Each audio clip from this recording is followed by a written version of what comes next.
Page 137, number 39. Transform the given equation first in part A by a vertical stretch by a factor of 2, and in part B a horizontal shrink by a factor of 1/3.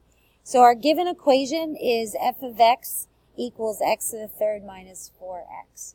So to transform it by a vertical stretch by a factor of 2, we'll call that g of x. So g of x is going to be 2 times the function f of x. So it'll be 2 times x to the third minus 4x.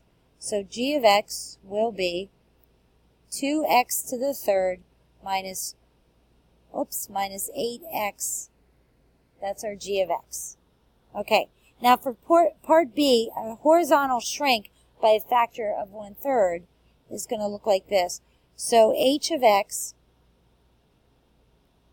will equal our f of x over c.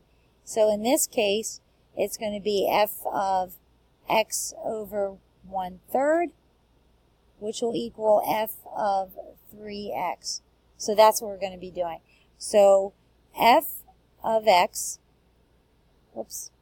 so h of x is going to equal f of 3x, and replacing x with 3x, we're going to get 3x to the third minus 4 times 3x.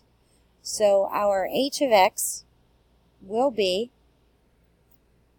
27 x to the third minus 12x.